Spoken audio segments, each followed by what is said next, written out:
The slap echoed through the marble lobby like a gunshot. A hotel manager had just struck a guest across the face, a tired man in a faded t-shirt dragging a worn suitcase. Every staff member watched. No one moved. The man didn't flinch. He didn't raise his voice. He simply lifted his phone and made one call. 9 minutes later, the manager was sobbing on her knees. The entire front desk staff was terminated. Security escorted them out like criminals. But here's what nobody expected: this nobody in the cheap clothes he owned the entire resort. Comment the city you're watching from, so I can see how far this story travels. Marcus Webb pulled his car into the parking lot of Golden Shores Resort at exactly 1:47 in the afternoon. He sat there for a moment, engine still running, hands resting on the steering wheel. 3 hours of driving. 3 hours of nothing but highway and his own thoughts. His back ached. His eyes burned.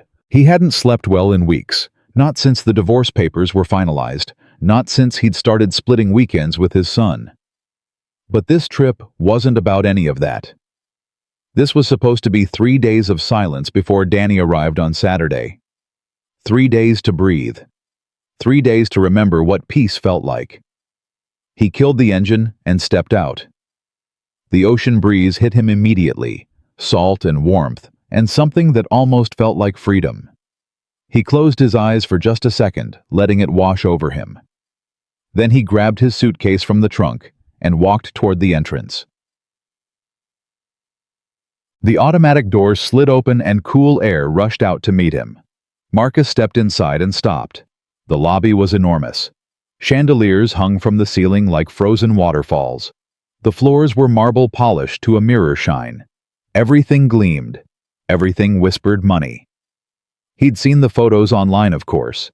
He'd studied the floor plans, reviewed the quarterly reports, approved the renovation budgets. But standing here now in person, it felt different. It felt like someone else's world.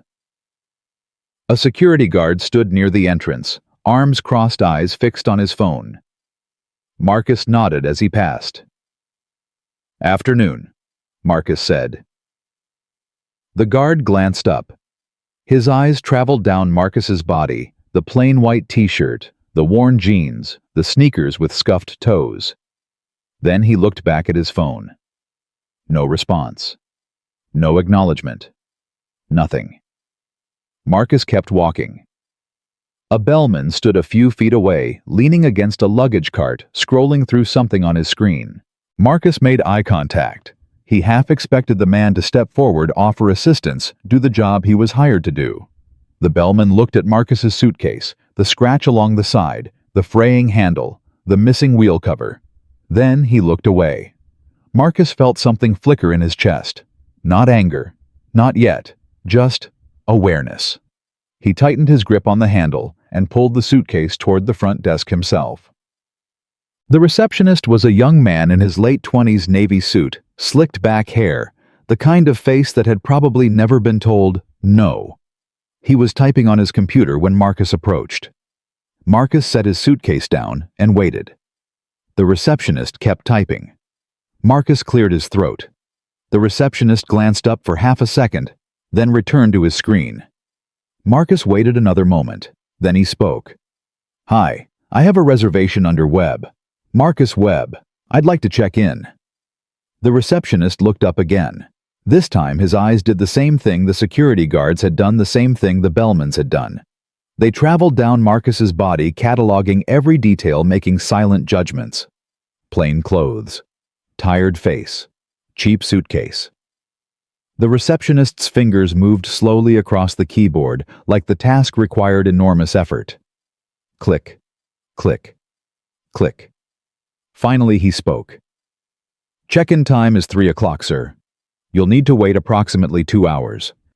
Marcus blinked. "I understand," he said, keeping his voice calm. "But I drove 3 hours to get here.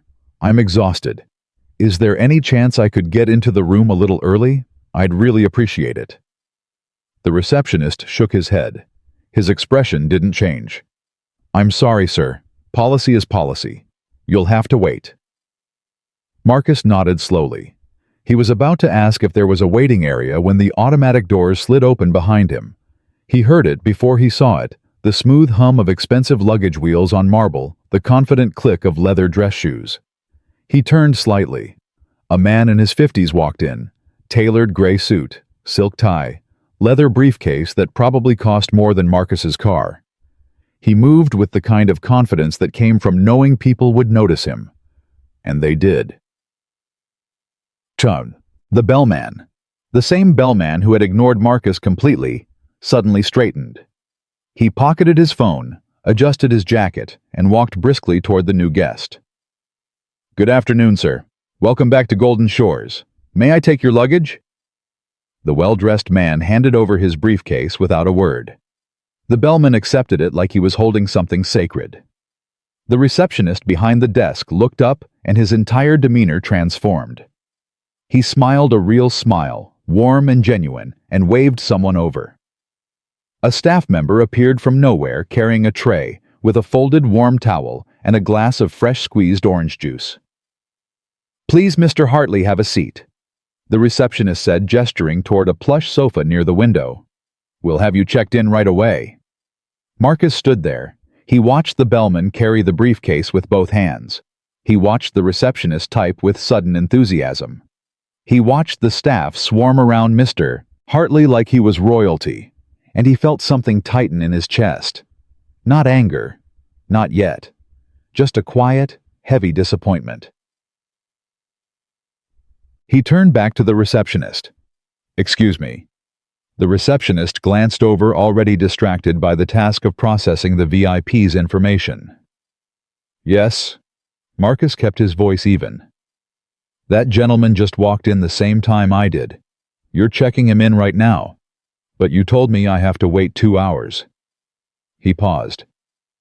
"Can you explain that?" The receptionist's fingers stopped moving. He looked uncomfortable, the kind of discomfort that came from being caught in something he hoped no one would notice. He glanced toward Mr. Hartley, then back at Marcus. "Well, Mr. Hartley is a VIP member. He has priority check-in privileges." Marcus absorbed that. He understood loyalty programs. He understood tiers and benefits and the business logic behind them. He'd designed half of those policies himself, but he also understood tone. He understood body language. He understood the way people decided who mattered and who didn't based on nothing more than what they were wearing. He leaned forward slightly. "I made a reservation. I paid in full. I'm not asking for anything special. I'm just asking to be treated the same way." He paused. "Is that possible?" The receptionist shifted in his seat. "I'm sorry, sir. I don't have the authority to override the check-in policy. If you'd like, I can call the manager." Marcus nodded. "Yes, I'd like that." Here. The receptionist picked up the phone, pressed a few buttons, spoke quietly. He hung up and gestured vaguely toward the side of the lobby. "Someone will be with you shortly." Marcus stepped back from the desk and waited. He didn't sit. He didn't pull out his phone. He just stood there, his hand resting on the handle of his suitcase. He thought about his son. Danny had made him a drawing before he left 2 stick figures on a beach holding hands under a bright yellow sun. He'd tucked it into the side pocket of his suitcase, right where he could see it. He glanced down at it now, and something in him settled. He thought about what he would tell Danny when they talked tonight. He thought about what kind of example he was setting. He thought about the lessons that mattered, not the ones you taught with words, but the ones you taught with actions. And he decided right there, in that gleaming lobby, that he wasn't going to pretend this was okay. Footsteps echoed across the marble floor. A woman emerged from a hallway behind the front desk. Her heels clicked sharply with each step. She wore a tailored blazer, her hair pulled back in a tight bun, her expression already set in a mask of professional irritation. She stopped a few feet away and looked Marcus up and down. Her gaze lingered on his sneakers, on his faded shirt, on the scratch along the side of his suitcase. Her lips pressed into a thin line. "I'm Victoria Crane, operations manager. What seems to be the problem?"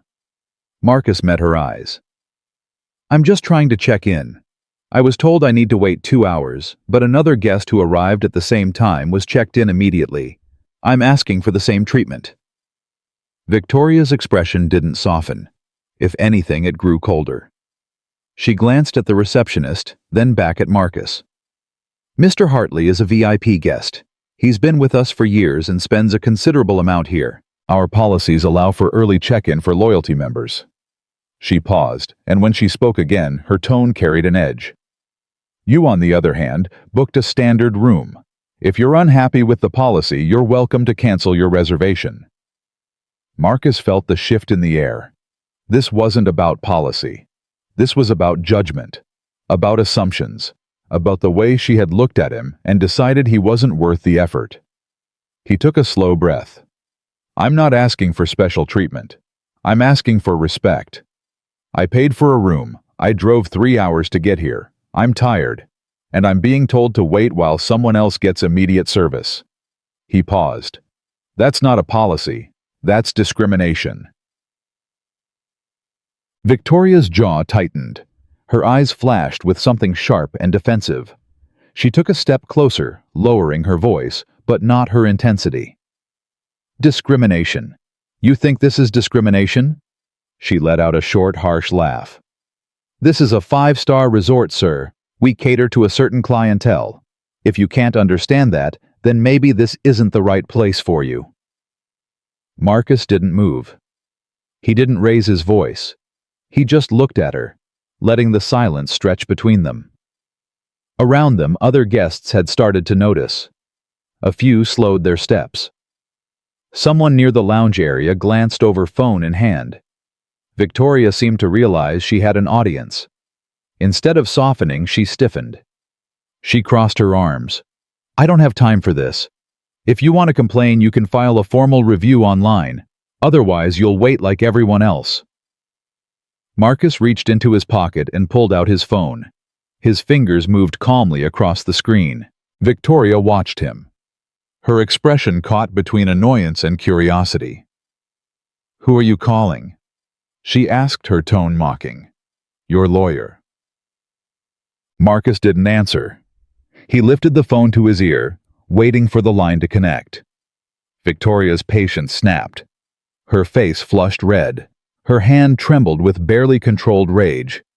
You know what, I've had enough of people like you. Coming in here demanding things you haven't earned, acting like the world owes you something. Victoria. Marcus's voice was quiet, calm, final. You should stop talking now. Something in his tone made her pause, but only for a second. Don't you dare tell me what to do. I've been running this resort for 8 years. 8 years. And I'm not going to stand here and be lectured by some... She couldn't find the word. Her hand came up before either of them realized what was happening. The slap echoed through the lobby like a gunshot. Marcus's head turned slightly from the impact. The entire lobby went silent. Guests froze mid-step. Staff members stared, mouths open. Even Mr. Hartley set down his orange juice and watched with wide eyes. Victoria stood there, her hand still raised, her chest heaving. For a moment, she looked almost surprised by what she had done. Marcus straightened slowly. He didn't rub his cheek. He didn't flinch. He didn't show any emotion at all. His expression was cold, unreadable. The line clicked. A voice answered on the other end. Marcus spoke his words clear and measured. I need you to terminate Victoria Crane, effective immediately. And I want the entire front desk staff on this shift replaced. I'll explain when I get upstairs. Victoria stared at him. Her face was frozen in disbelief. Then she laughed. It was a short, sharp sound full of derision. Who do you think you are? You can't just... Her phone rang. The sound cut through her words like a blade. She pulled it from her pocket and glanced at the screen. Her face went pale. The name on the display read, Executive Office. She answered, her hand trembling. Hello? Marcus watched as her expression crumbled. Her eyes widened. Her mouth opened, then closed. She looked at him, then at the phone, then back at him. When she finally spoke, her voice was barely a whisper. "Yes, I understand." She lowered the phone slowly, her hand still shaking. The receptionist, the bellman, the security guard, all of them were staring now. Marcus slipped his phone back into his pocket. He picked up his suitcase, and he walked toward the elevator. Behind him, Victoria stood frozen in the middle of the lobby. Her entire world had just collapsed in the span of a single phone call, and she still didn't understand what had happened. She didn't know who Marcus Webb was. She didn't know that he had built this resort from nothing 2 years ago. She didn't know that he had hired consultants, spent hundreds of thousands on training programs, personally approved every policy manual, all with one vision in mind. A place where anyone could feel welcome. A place where service wasn't determined by the size of someone's wallet. A place where respect wasn't something you had to earn by looking a certain way. She didn't know any of that.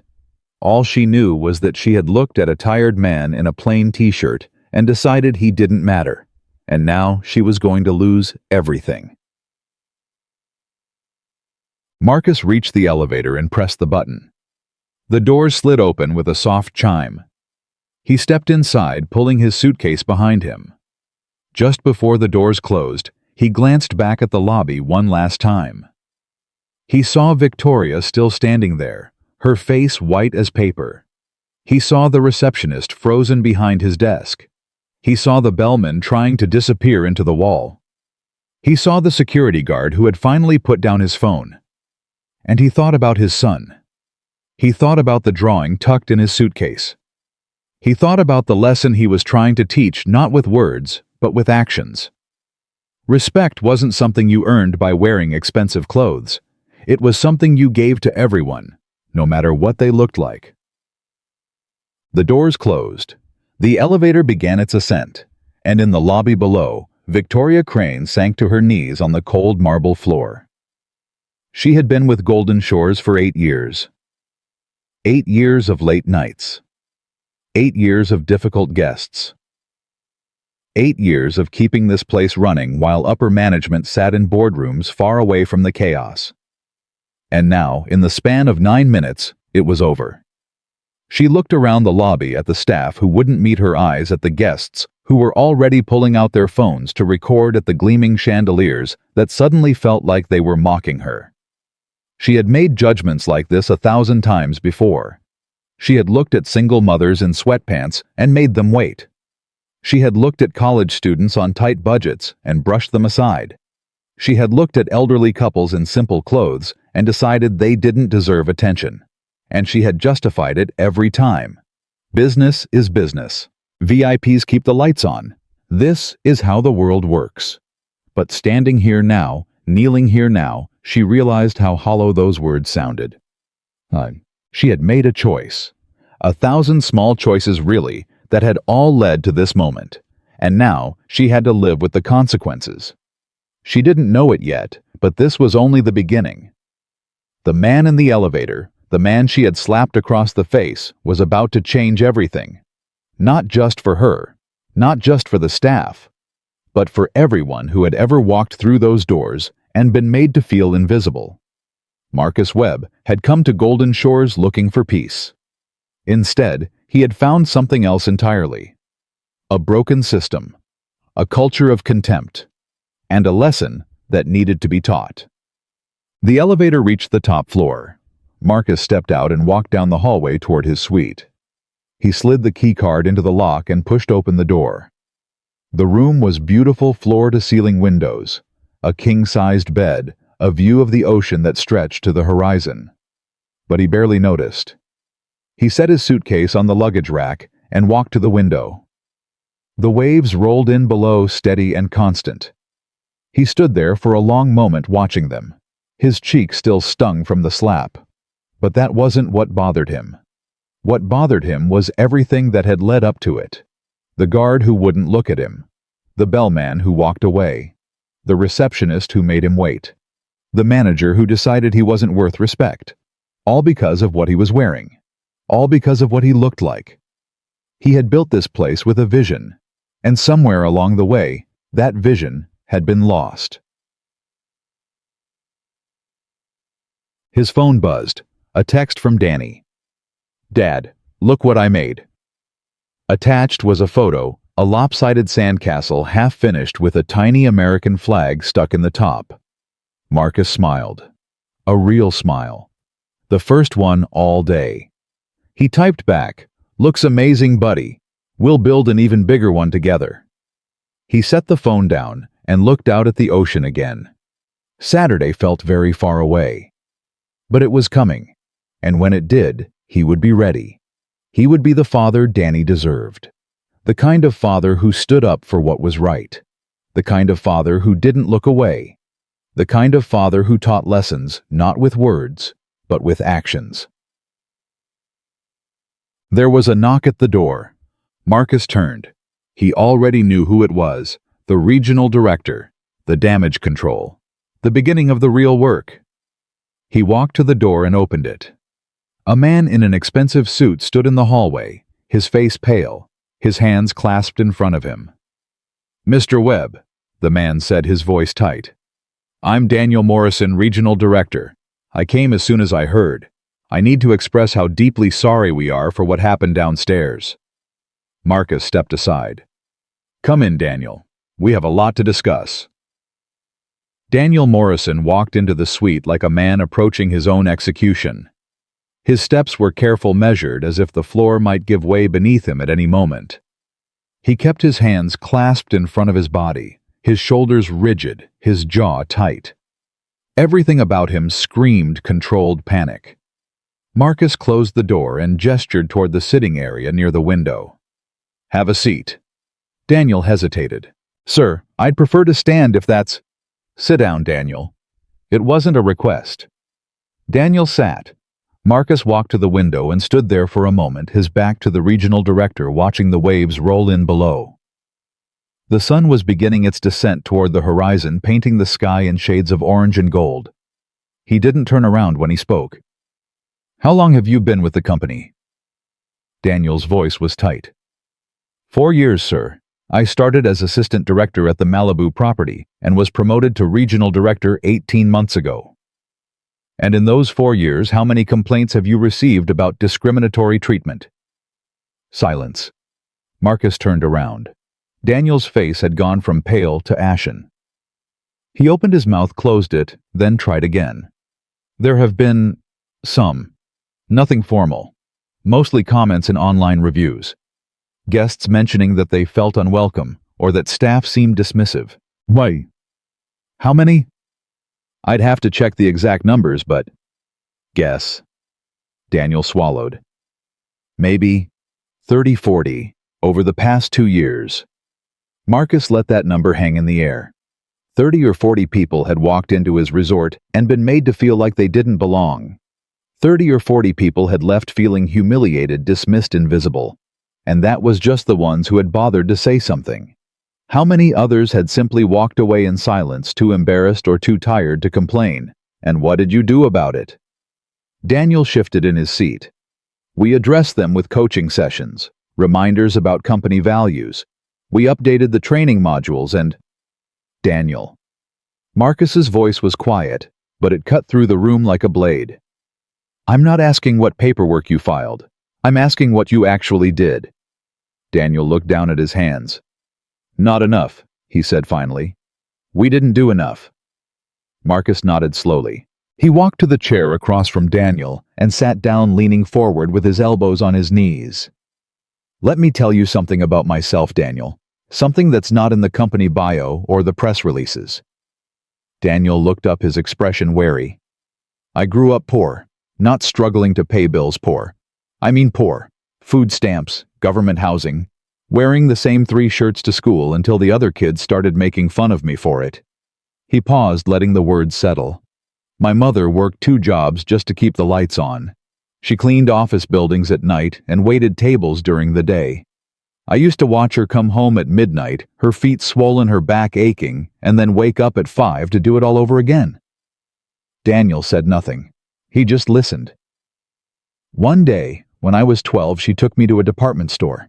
She'd been saving for months to buy me a new jacket for winter. We walked in, and within 30 seconds a security guard started following us. He followed us through every aisle, every department, watching us like we were criminals. Marcus's jaw tightened at the memory.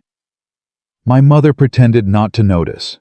She smiled at me and kept shopping, kept holding up jackets and asking which one I liked. But I could see it in her eyes. The humiliation, the shame. The way she kept her head down and her voice quiet, trying not to draw attention. He looked directly at Daniel. We bought the jacket. We paid for it with money she had earned through honest work.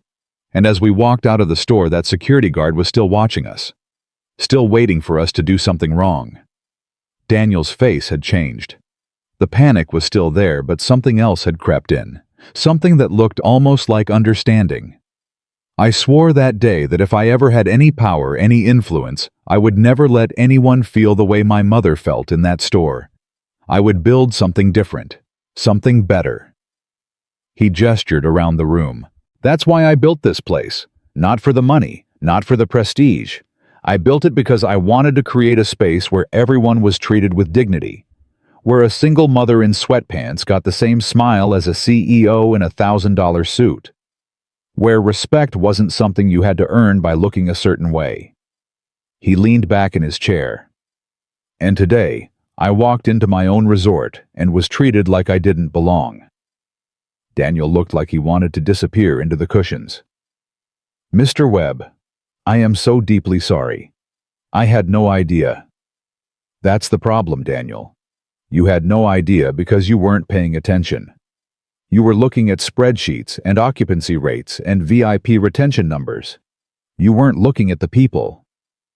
You're right. You're absolutely right. Marcus stood and walked back to the window. Tell me about Victoria Crane. Daniel straightened slightly, grateful to have something concrete to discuss. She's been with Golden Shores for 8 years, started as a guest services coordinator and worked her way up. Her performance reviews have always been strong. She's efficient, organized, good at handling difficult situations. Has she always been like this? Daniel hesitated. What do you mean, cold, dismissive, quick to judge? Daniel was quiet for a moment, choosing his words carefully. Victoria has always been focused on results. She runs a tight ship. The staff respects her because she gets things done, but there have been moments where her approach seemed harsh. And no one said anything. People complained, but she always had an explanation. The guest was being unreasonable. The situation was complicated. She was just following policy. Marcus nodded slowly. And you believed her? It wasn't a question. Daniel's shoulders sagged. I wanted to believe her. It was easier than confronting the problem. Easier for who? Daniel didn't answer. He didn't need to. Marcus turned around and faced him directly. Here's what's going to happen. Victoria is terminated effective immediately. That's not negotiable. The front desk staff on this shift are suspended pending investigation. I want a full audit of guest feedback going back 2 years. Not just formal complaints. Everything. Reviews, comment cards, survey responses, social media mentions. I want to know exactly how deep this goes. Daniel pulled out his phone and started taking notes. I also want new training implemented within 30 days. Not the generic modules we've been using. Real training. Scenarios, role-playing, accountability measures. Every employee goes through it from housekeeping to management. If someone doesn't pass, they don't stay. Understood. And Daniel looked up. I want this handled quietly. Victoria made a mistake and she's paying for it. But I'm not interested in destroying her life. No press releases, no public statements, no dragging her name through the industry. She walks away with her dignity intact. Is that clear? Daniel's expression shifted. He had expected anger demands for public humiliation, maybe even legal action. Instead, he was hearing something that sounded almost like mercy. Yes, sir. We'll handle her exit discreetly.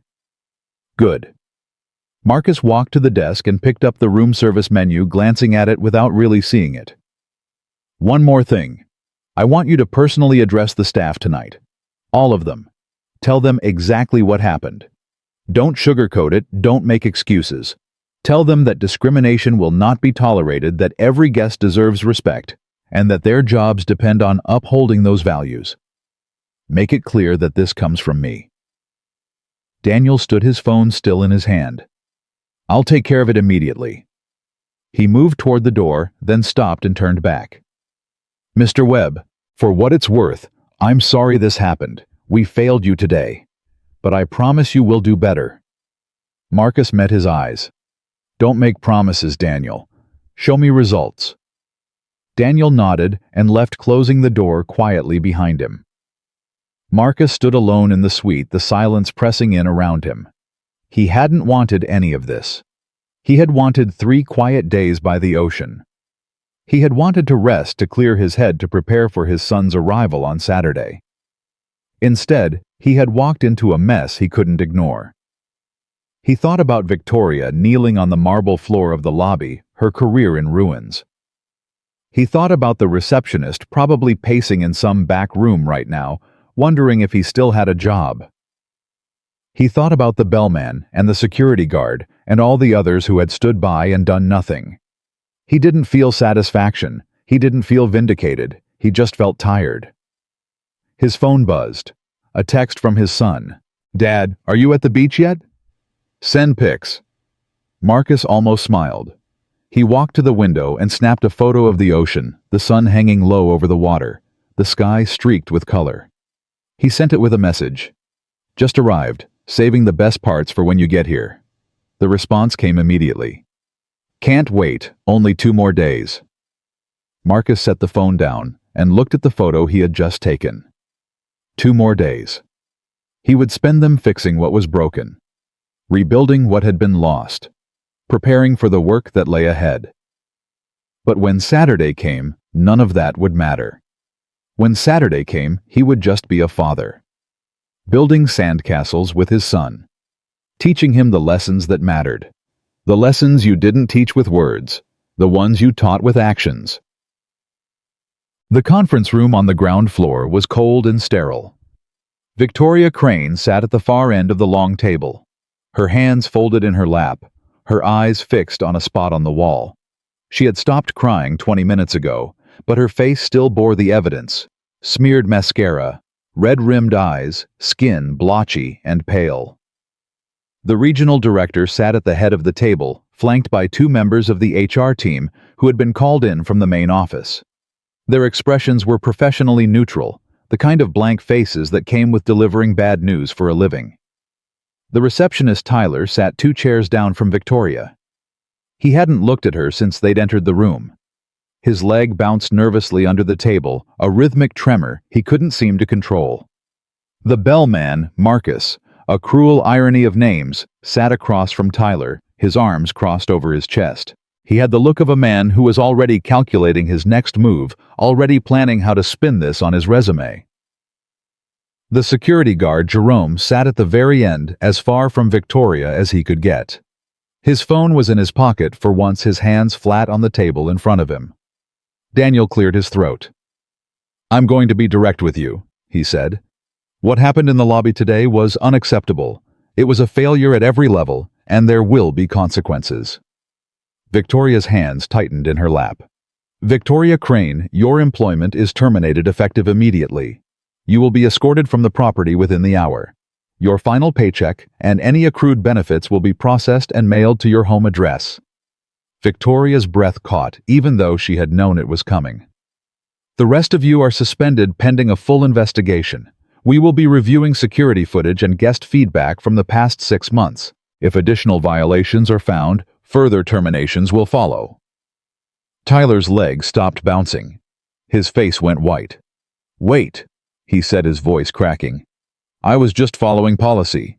Victoria told me..." "Policy." Daniel's voice was sharp. "You looked at a paying guest and decided he didn't deserve your attention. You made him wait while you checked in someone else. That's not policy. That's judgment." "But Mr. Hartley is a VIP. He's been coming here for years. Victoria always said..." "I don't care what Victoria said. I care what you did, and what you did was discriminate against a guest based on his appearance." Tyler's mouth opened and closed. He looked at Victoria as if expecting her to defend him. She didn't even glance his way. Daniel continued. "Do any of you know who that guest was? The one you ignored? The one Victoria struck in the face?" Silence. "His name is Marcus Webb. He's the owner of this resort." The words landed like a bomb. Tyler's jaw dropped. The bellman uncrossed his arms, his confident facade crumbling. Jerome's hands curled into fists on the table. Victoria didn't react. She had already figured it out somewhere between the slap and the phone call. She had seen the way he made one call and ended her career. She had seen the calm in his eyes, the certainty. Only someone with real power could do that. "Mr. Webb built Golden Shores 2 years ago," Daniel continued. "He invested millions of dollars into creating a place where every guest would be treated with dignity and respect. He designed the training programs. He wrote the service standards. He approved every policy in that manual you claim to follow." He looked around the table, making eye contact with each of them. And today, he walked into his own property and was treated like a second-class citizen, because of what he was wearing, because of what he looked like. Tyler put his head in his hands. "I didn't know," he whispered. "How was I supposed to know?" "That's exactly the point," Daniel said. "You're not supposed to know. You're supposed to treat everyone the same, whether they're wearing a suit or a t-shirt, whether they're carrying a briefcase or a backpack, whether they look like they have money or not." He stood up and placed his hands flat on the table. Mr. Webb could have done a lot of things today. He could have called the press. He could have sued. He could have made sure every single one of you never worked in hospitality again. He paused. Instead, he asked me to handle this quietly. He said he wasn't interested in destroying anyone's life. He said everyone deserves a chance to learn from their mistakes. Victoria looked up for the first time. Her eyes met Daniel's. "That doesn't change what happened to you," Daniel said, speaking directly to her now. "Your termination stands. You crossed a line that can't be uncrossed. But he wanted you to know that he won't be pursuing legal action. He won't be blacklisting you in the industry. You can walk away from this with your reputation intact." Victoria's lower lip trembled. "Why?" she asked, her voice barely audible. "Why would he do that?" Daniel straightened. "Because that's who he is. That's the kind of man he is." He turned to the others. "I suggest you think about that while you're waiting for the results of the investigation. I suggest you think about the kind of person who would show mercy to someone who slapped him in the face. And I suggest you ask yourselves whether you deserve that mercy." He walked to the door. "Security will escort you out, Victoria. The rest of you will be contacted within 48 hours. He left without looking back. Victoria sat in the silence that followed. The others wouldn't meet her eyes. They were already distancing themselves, already rewriting the narrative in their heads. It was Victoria's fault. Victoria told them to prioritize VIPs. Victoria set the tone. They were just following orders. She wanted to scream at them. She wanted to remind them of every time they had laughed at a guest's cheap clothes, every time they had made someone wait, just because they could, every time they had treated dignity like a luxury that had to be earned. But what was the point? They would learn nothing from this. They would go home tonight and tell themselves they were the victims. They would find new jobs and make the same mistakes and never understand what they had done wrong. She stood up slowly, her legs unsteady beneath her. A security officer was waiting at the door. "Ma'am, I'll need to escort you to collect your personal belongings." Victoria nodded. She walked out of the conference room without looking at the others. She kept her head high, her shoulders straight, even though everything inside her was crumbling. She had worked at Golden Shores for 8 years. 8 years of 12-hour days. 8 years of dealing with difficult guests and impossible demands. 8 years of sacrificing holidays and weekends and relationships, all for a job she thought she was good at. And now, it was over. She followed the security officer down a hallway she had walked 1,000 times before. The walls were lined with photos of the resort, the beach at sunset, the infinity pool at dawn, happy guests raising champagne glasses. She had never really looked at those photos before. Now she couldn't stop looking at them. They reached the administrative office, and Victoria unlocked her desk drawer. She pulled out a few personal items, a photo of her daughter, a coffee mug her father had given her, a small plant that was somehow still alive despite years of neglect. It all fit into a single cardboard box. 8 years, and it all fit into a single box. She carried it to the employee exit, the security officer 2 steps behind her. The late afternoon sun hit her face as she stepped outside, and for a moment, she just stood there blinking in the light. Her car was parked in the employee lot, a silver sedan she had bought when she got promoted to manager. She had been so proud of that car. It was the first nice thing she had ever owned, the first tangible proof that she had made something of herself. Now it just looked like another thing she was going to lose. She loaded the box into the passenger seat and slid behind the wheel. She didn't start the engine. She just sat there staring through the windshield at the resort she had dedicated most of her adult life to. She thought about Marcus Webb.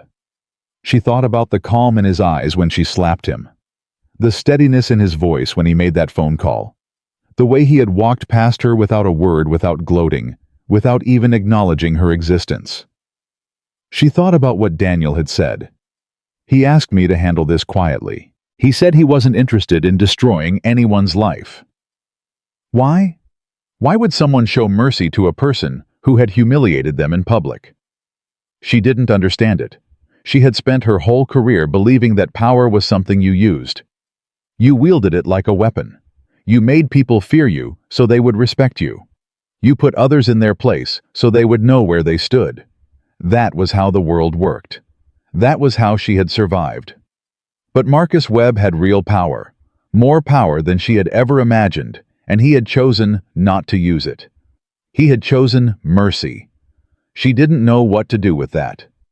The tears came again, but they were different this time. Not tears of self-pity or frustration. Something deeper, something she couldn't name. She started the car and pulled out of the parking lot. She didn't look back. Upstairs, Marcus stood at the window of his suite, watching the sun sink toward the ocean. His phone buzzed again. This time, it was a calendar reminder. Danny arrived Saturday 10 a.m. 2 more days. He thought about the conversation he would have with his son. Danny was old enough to ask questions now, old enough to notice when something was wrong. He would want to know what happened, why Dad seemed tired, why the staff at the hotel was acting strange. What would Marcus tell him? The truth, probably. Some version of it. That sometimes people make mistakes. That sometimes those mistakes hurt others. That when you have the power to fix something, you have the responsibility to try. And that forgiveness wasn't weakness, it was strength. His phone buzzed once more. A text from Daniel. Staff meeting completed. Message delivered. Training audit begins tomorrow. I'll have a preliminary report by end of week. Marcus typed back, "Good. Keep me updated." He set the phone down and walked to the bathroom. The shower was hot, almost scalding, and he stood under it for a long time. He let the water beat against his shoulders, loosening the knots that had built up over the past few hours. He let the steam fill his lungs, clearing away the tension. When he finally stepped out, he felt almost human again. He dried off, pulled on a clean t-shirt and sweatpants, and climbed into bed. The sheets were crisp and cool. The pillow was soft. The sound of the waves drifted through the window, steady and rhythmic. He closed his eyes. Tomorrow, there would be meetings, reports, decisions. Tomorrow, he would have to be the owner again, the boss, the man in charge. But tonight, he was just Marcus, a tired father far from home thinking about his son. He fell asleep with the sound of the ocean in his ears and the image of a lopsided sandcastle in his mind. 2 more days. He could make it 2 more days. The morning came too quickly. Marcus woke to the sound of his phone buzzing against the nightstand. He reached for it without opening his eyes, squinting at the screen. 6:47 a.m. A text from Daniel.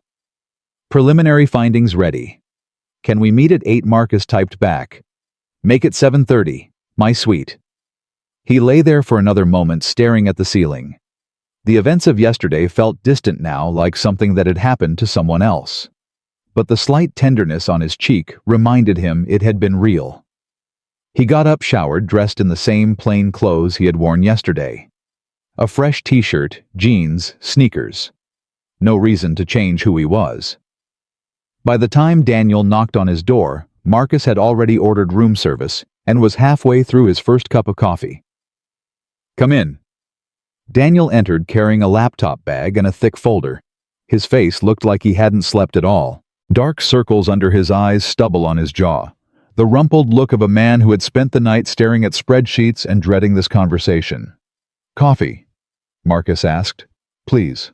Black. Marcus poured him a cup and gestured to the sitting area.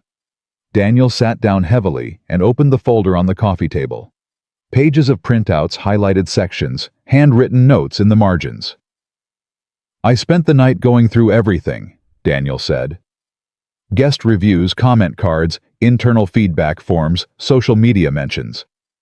I pulled data from the last 2 years, just like you asked. And, Daniel took a long breath. It's worse than I thought.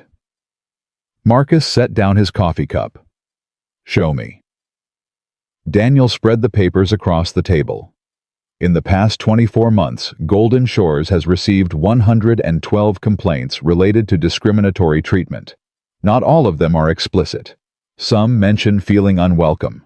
Some talk about staff being dismissive or rude.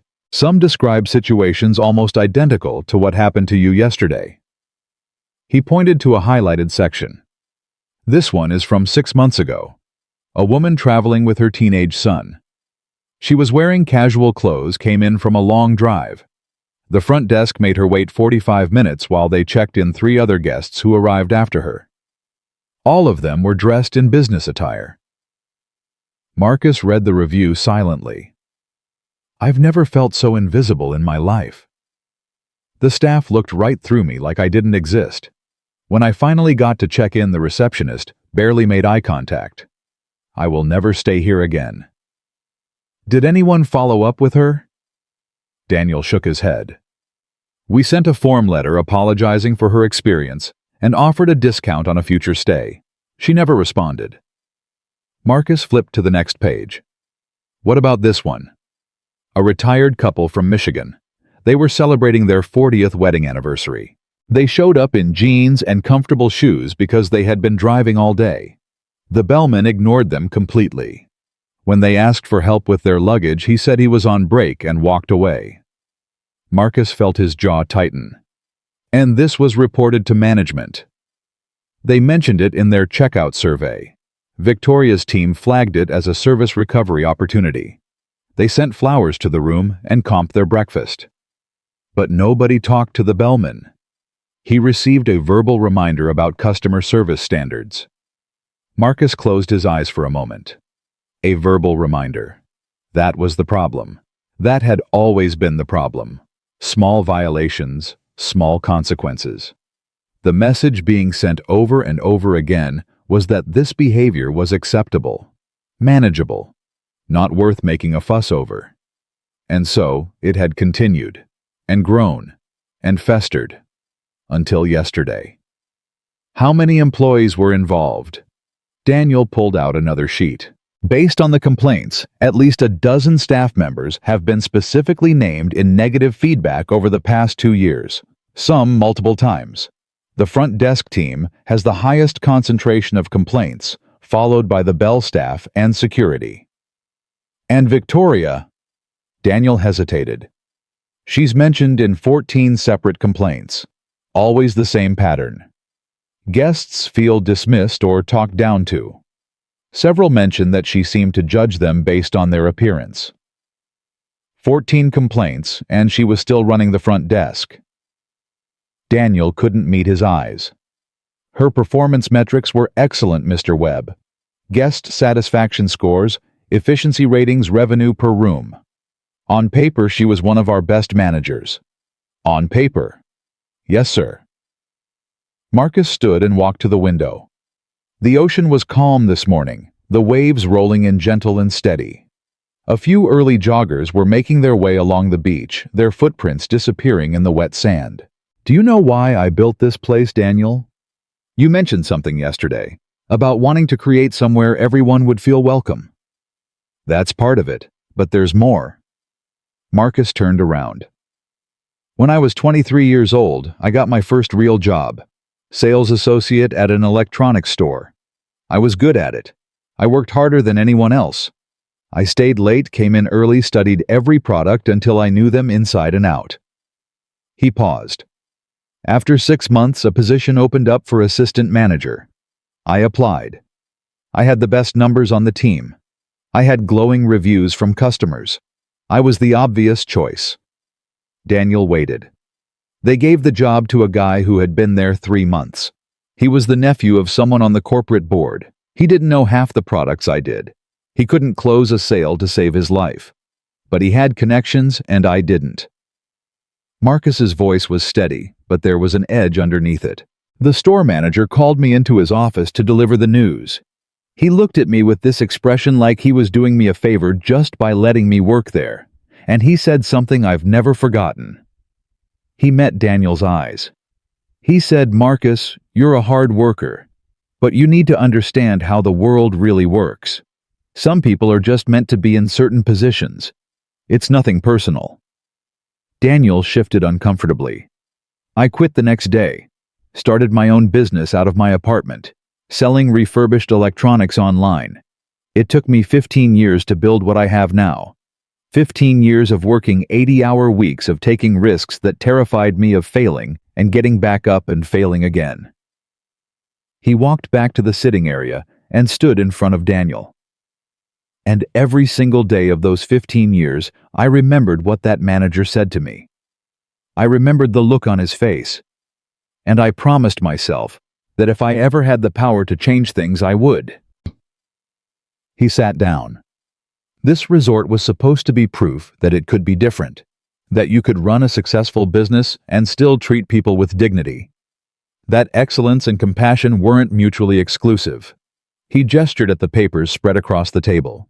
And instead, I built something that makes people feel the same way I felt in that office 20 years ago. Daniel's face was pained. "Mr. Webb, this isn't your fault. You built something incredible here. The problem is in the execution and the culture that developed without proper oversight. We can fix this." Can we? The question hung in the air. I want to believe that, Marcus said. I want to believe that people can change, that systems can be reformed, that all of this wasn't just a waste of time and money. He looked at the folder of complaints. But right now, looking at this, I'm not sure. Daniel leaned forward. "Let me show you something." He pulled out his phone and scrolled through his messages. After the staff meeting last night, I received 37 texts from employees. Most of them were scared, asking if they still had jobs. But some of them... He handed the phone to Marcus. "Read these." Marcus scrolled through the messages. "Mr. Morrison. I wanted to apologize for my behavior. I know I've been dismissive to certain guests, and I never thought about how that might make them feel. I want to do better. I've been at Golden Shores for 3 years. I always told myself I was just following the culture, doing what everyone else did. But that's not an excuse. I should have spoken up. I should have been better. I don't know if I'll still have a job after the investigation, but I wanted you to know that what happened today changed something in me. I didn't realize how far we'd drifted from what this place was supposed to be. I'm sorry." Marcus read through a dozen more, his expression unreadable. "These are real?" he asked finally. "Every one of them. And these are just the people who reached out last night. I imagine there are more who are still processing what happened." Marcus handed the phone back. "That's something," he said quietly. "That's a start." Daniel nodded. I also want you to know that I've already begun implementing the changes you requested. The new training program is being developed as we speak. I've brought in an outside consultant who specializes in hospitality culture. She's going to spend the next 2 weeks interviewing staff, observing operations, and building a curriculum specifically for Golden Shores. What about the employees on suspension? I reviewed the security footage last night. Tyler, the receptionist, and Marcus, the bellman, were both clearly discriminatory in their behavior. I've made the decision to terminate their employment. And the security guard, Jerome? Daniel hesitated. His case is more complicated. He didn't actively discriminate, but he also didn't intervene when he saw what was happening. I'm recommending a final warning and mandatory retraining. Marcus considered this. Fair. But make sure he understands that silence is complicity. If he sees something wrong and doesn't speak up, he's part of the problem. I will. Marcus stood and walked to the window again. I want to do something else, he said. Something that goes beyond just fixing what's broken. Daniel waited. I want to establish a fund. Call it the Dignity Initiative or something like that. Every employee who demonstrates exceptional service to a guest who might otherwise be overlooked gets a bonus. Not for meeting metrics or hitting targets, but specifically for treating people with respect, regardless of their appearance. Daniel pulled out his phone and started taking notes. I also want a guest feedback system that's actually responsive, not form letters and discount codes. Real follow-up. If someone reports feeling unwelcome, I want a manager on the phone with them within 24 hours, apologizing personally and finding out what happened. We can implement that. And I want the complaints shared with staff. Not to humiliate anyone, but to educate. I want them to read these reviews and understand the real impact of their behavior. I want them to see the human beings behind the words. Daniel nodded, still typing. One more thing. Marcus turned around. I want you to find that woman. The one who said she'd never felt so invisible in her life. Daniel looked up. Sir. Find her. Reach out personally. Apologize. Invite her back as our guest, no charge. Show her that we heard her and that we're changing. What if she doesn't want to come back? Then at least she'll know we tried. At least she'll know that her words mattered. Daniel put his phone away. I'll find her today. Good. Marcus glanced at the clock on the wall. It was almost 9. I need some time alone, he said. I'm going to take a walk on the beach, clear my head. Daniel gathered his papers and stood. Of course, I'll keep you updated on our progress. He walked to the door, then paused. Mr. Webb. Marcus looked up. Thank you for handling this the way you did, for giving people a chance to learn instead of just destroying them. Marcus was quiet for a moment. I didn't do it for them, Daniel. I did it because that's who I want to be. That's the kind of example I want to set for my son. Daniel nodded slowly. He's lucky to have you. He left, closing the door quietly behind him. Marcus stood alone in the suite. He thought about Danny probably eating breakfast right now at his mother's house, probably counting down the hours until Saturday, probably already packing his bucket and shovel ready for the beach.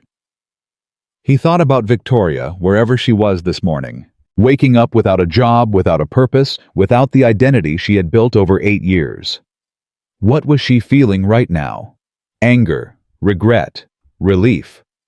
He thought about his own mother, gone now for almost a decade. What would she think if she could see him? Would she be proud? Would she understand why he had done what he did? He believed she would. He grabbed his room key and headed for the beach.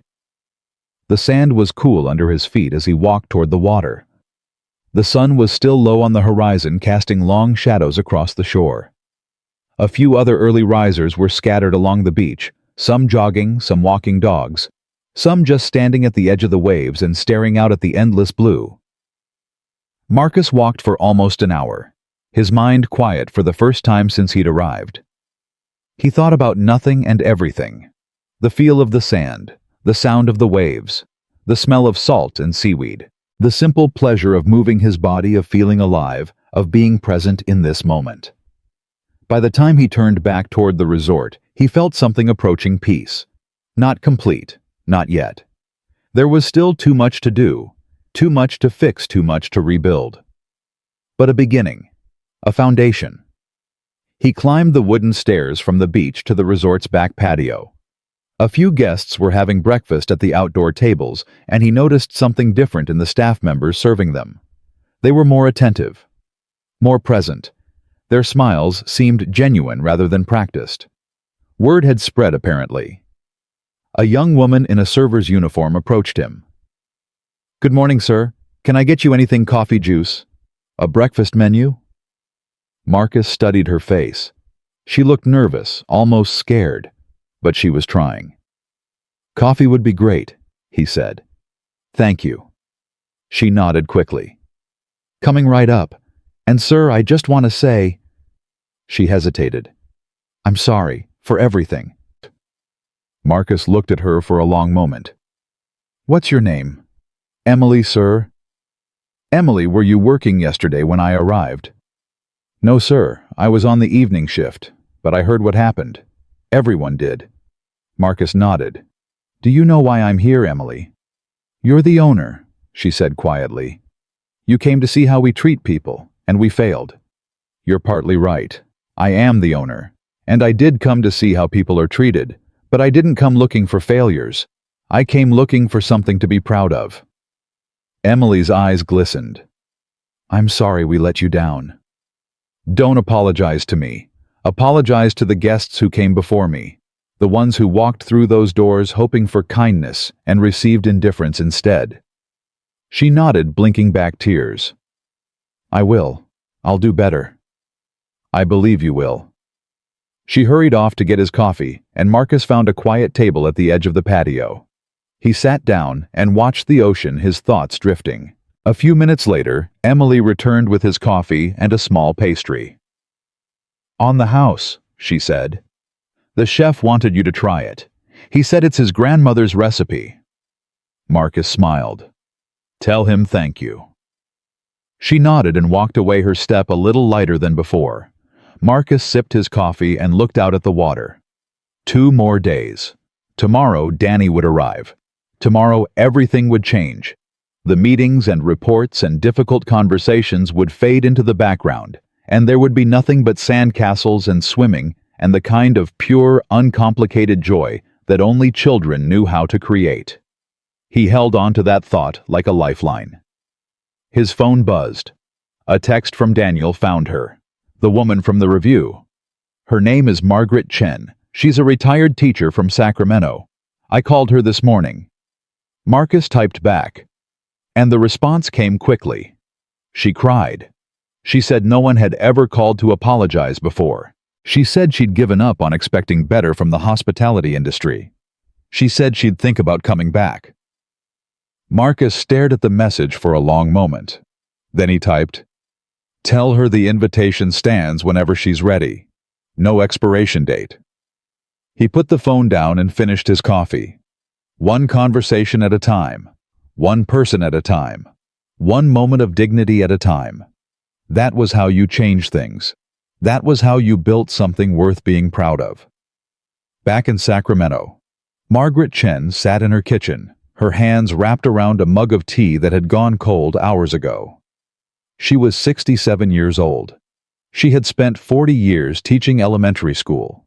40 years trying to instill kindness and empathy in children, 40 years believing that people could be better if you just gave them the chance. And then she had walked into Golden Shores Resort and been reminded that the world didn't always work that way. The phone call this morning had caught her completely off guard. A regional director apologizing, actually apologizing. Not some form letter, not some automated message, but a real human voice saying the words she had given up hoping to hear. "We failed you. We're sorry. We want to make it right." She had cried. She hadn't meant to, but the tears had come anyway. All those years of teaching children to be kind, all those years of modeling the behavior she wanted to see in the world, And then that one afternoon at a fancy hotel had made her feel like none of it mattered, like she didn't matter. And now this, an invitation to return. No strings attached, no expiration date. She looked at the phone on the table at the number saved in her contacts now. She thought about what it would mean to go back, to walk through those doors again, to give them another chance. Part of her wanted to say no. Part of her wanted to hold on to the hurt to let it harden into something permanent. That part of her was tired of being disappointed, tired of expecting better and receiving worse. But another part of her, the part that had spent 40 years teaching children about second chances, whispered something different. People can change. Systems can change. But only if someone gives them the opportunity. She picked up her phone and stared at it. Not today. Maybe not tomorrow. But someday. Someday, she would go back. And maybe, just maybe, things would be different. Back at Golden Shores. Marcus finished his breakfast and headed inside. He had work to do, reports to review, decisions to make. The next 2 days would be full of meetings and conversations, and the slow, difficult process of rebuilding what had been broken. But he felt different now, lighter somehow. The walk on the beach had cleared something in his mind, and the conversation with Emily had reminded him why he had built this place in the first place. Not for the money, not for the prestige, for moments like that. For the look in a young server's eyes when she realized that kindness mattered. For the tears in a retired teacher's voice when she heard someone say they were sorry. For the possibility, however small, that something good could come from something painful. He rode the elevator to his floor and walked down the hallway to his suite. His phone buzzed again. This time it was Danny. A video message. Marcus pressed play. His son's face filled the screen, bright and excited, sand in his hair and sunscreen on his nose. He was in someone's backyard, probably his grandmother's, and he was holding up a small plastic bucket. Dad, look, I've been practicing, watch this. He turned the bucket upside down and lifted it carefully, revealing a small lopsided mound of sand. It's a practice castle. For when I come to the beach. Is it good? Do you think we can make a bigger one? His voice was so earnest, so full of hope and excitement, that Marcus felt something crack open in his chest. He pressed the voice message button and held the phone to his mouth. It's perfect, buddy. Absolutely perfect. And yes, we're going to make the biggest castle you've ever seen. I promise. He sent the message and sat down on the edge of the bed. 2 more days. He could make it 2 more days. And when Saturday came, none of this would matter. Not the complaints or the terminations or the difficult conversations. Not the audit or the training programs or the dignity initiative. All that would matter was a boy and his father building something together. Something imperfect, something temporary, something that would be washed away by the tide before the day was over. But something real, something good. And in the end, that was all anyone could ask for. Friday morning arrived with gray skies and the threat of rain. Marcus woke before his alarm, his body still adjusting to the unfamiliar bed. He lay there for a few minutes listening to the distant sound of waves and the soft patter of raindrops against the window. Tomorrow, Danny would be here. The thought filled him with something he hadn't felt in weeks. Not quite happiness, not yet, but something close. Anticipation, maybe. The knowledge that all of this, all the difficulty and disappointment, was leading somewhere good. He checked his phone. 3 messages from Daniel, all time-stamped after midnight. Training consultant arrived. Preliminary interviews begin today. 2 more staff members came forward voluntarily to report past incidents.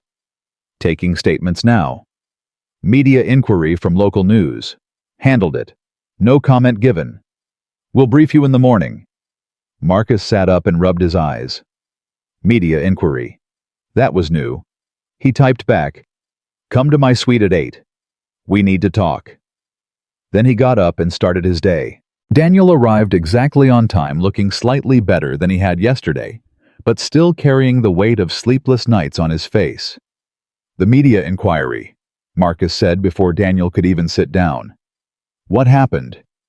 Daniel set his laptop bag on the table. Someone posted a video on social media.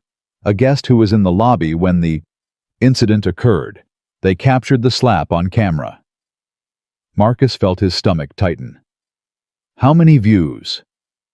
Last I checked, about 200,000. It's been shared across multiple platforms. The comments are mixed.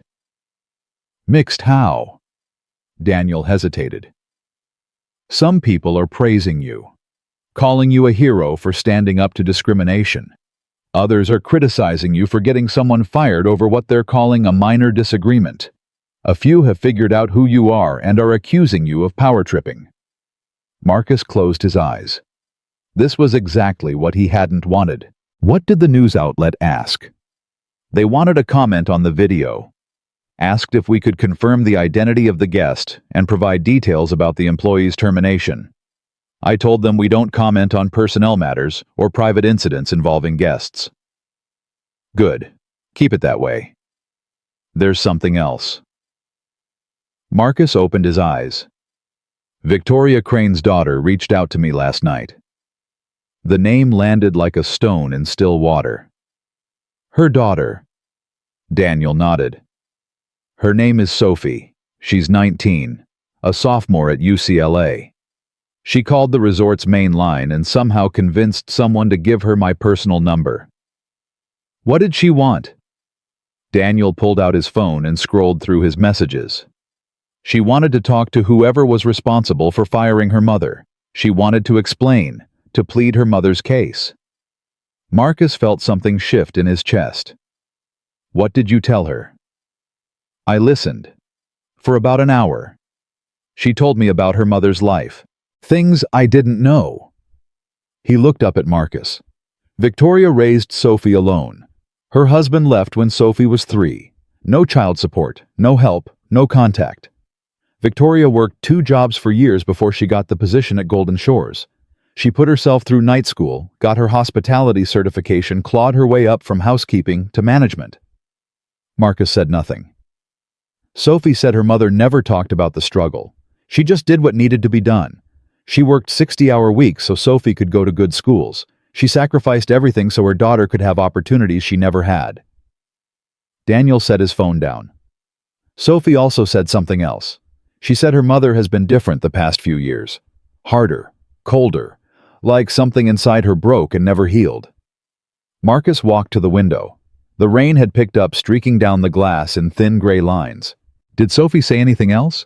She asked if there was any way her mother could get her job back. I told her the decision was final. She cried. Then she thanked me for listening and hung up. Marcus stood there for a long moment watching the rain. He thought about Victoria. Not the woman who had slapped him, not the manager who had sneered at his clothes and dismissed him as unworthy. He thought about the mother who had raised a daughter alone, the woman who had worked 2 jobs, the person who had fought and sacrificed and somehow lost herself along the way. It didn't excuse what she had done, but it explained something. Do you have Victoria's number? Daniel looked surprised. I have her contact information on file. Why? Marcus turned around. Because I want to talk to her. Daniel's expression shifted from surprise to concern. Mr. Webb, with all due respect, is that wise? She assaulted you. There are potential legal implications. If you reach out directly, I'm not going to sue her, Daniel. I'm not going to threaten her or demand anything. I just want to talk. About what? Marcus considered the question. I don't know yet. Maybe I just want to understand. Daniel was quiet for a moment. I can give you her number, but I'd strongly advise having a witness present. Someone from HR or legal. No, this needs to be private, person to person. No lawyers, no witnesses, no corporate protection. Daniel looked uncomfortable, but he pulled out his phone and sent the contact information. It's done, but please be careful. Marcus nodded. I will. Now tell me about the training consultant. How are the interviews going? They spent the next hour discussing operations. The consultant, a woman named Dr. Patricia Okonkwo, had already interviewed 15 staff members and was building a comprehensive picture of the resort's culture. Her preliminary findings confirmed what the guest reviews had suggested. There was a pervasive attitude among certain staff members that guests should be treated according to their perceived wealth and status. She called it luxury gatekeeping, Daniel said. The belief that high-end service should be reserved for high-end people. It's not always conscious. Sometimes it's just absorbed. People pick up on cues from their environment, from their colleagues, from leadership. From Victoria. Partly. But she wasn't the only one. It's a systemic issue. Dr. Okonkwo thinks it will take months to fully address, but she's optimistic. She says the staff who have been interviewed so far seem genuinely willing to change. Willing or scared? Daniel considered this. Both probably. But she says fear can be a starting point. The key is transforming that fear into genuine understanding. That's what the training is designed to do. Marcus nodded slowly. Keep me updated. I want daily reports until this is resolved. Of course. Daniel gathered his things and headed for the door. One more thing, Marcus said. Daniel turned. The guest who posted the video, do we know who they are? A businessman from San Francisco. He checked out yesterday morning. We have his contact information on file. Don't reach out to him. Don't try to get the video taken down. Let it run its course. Daniel looked uncertain. Are you sure the attention could be damaging to the brand? The attention is exactly what we deserve. We failed. The world should know, and they should also see how we respond. Daniel nodded slowly. Understood. He left, and Marcus was alone with the rain and his thoughts. He picked up his phone and stared at Victoria's contact information. Then he pressed call. The phone rang 4 times before someone answered. Hello? Victoria's voice was hoarse, cautious. She didn't recognize the number. Victoria, this is Marcus Webb. Silence. Complete, absolute silence. Marcus waited. How did you get this number? Her voice had changed. Defensive, now guarded. Daniel gave it to me. I wanted to talk to you. Talk to me? You already fired me. What else is there to say? I don't know, that's why I'm calling. Another long pause. Is this some kind of trap? Are you recording this? No trap, no recording, just a conversation. Why? Why would you want to talk to the woman who slapped you in your own hotel? Marcus thought about how to answer. Because I spent the last 2 days learning things about you. About your life, your struggles, your daughter. And I realized that I don't actually know you. I only know what you did in that one moment. Victoria's breath caught on the other end of the line. So what? You want me to explain myself?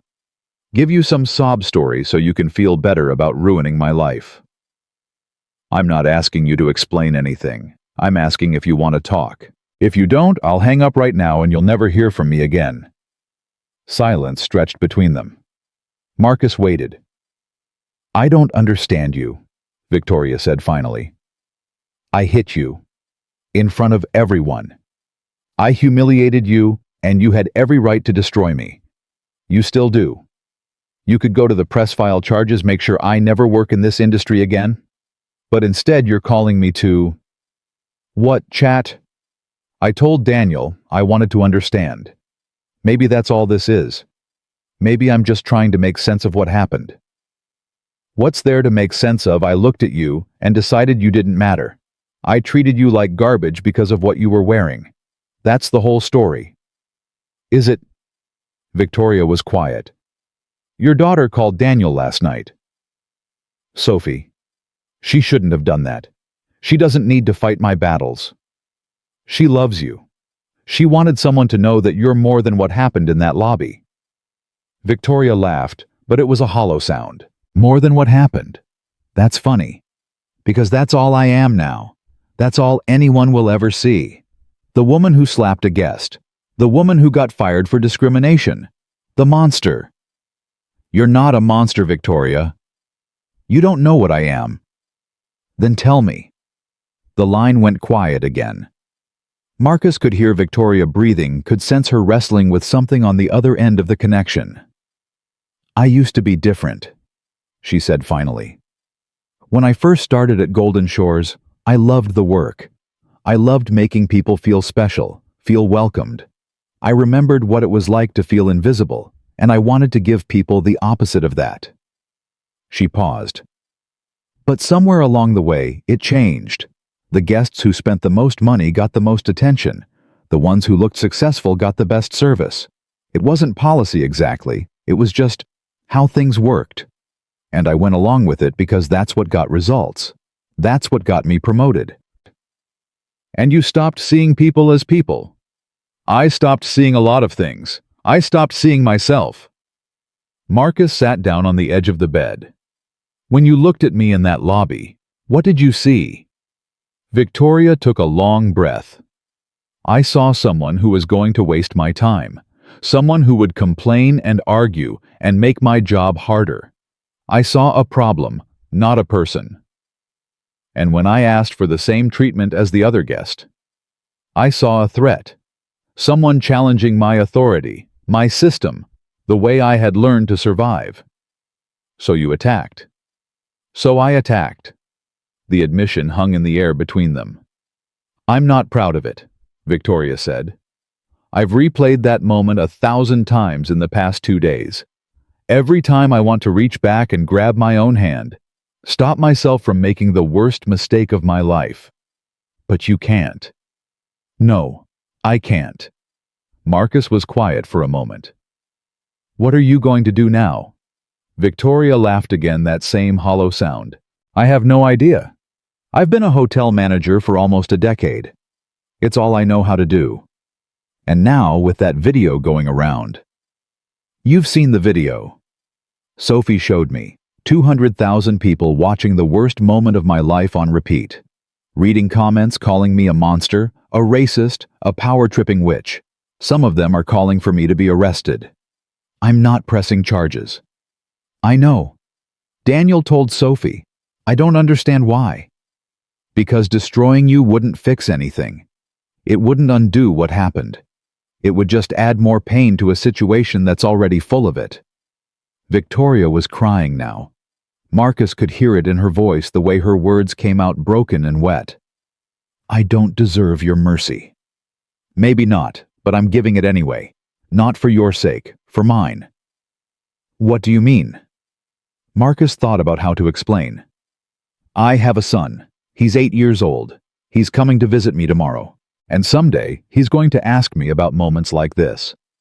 Moments when I had power over someone who had wronged me. He's going to want to know what I did." He paused. "I want to be able to tell him that I chose compassion.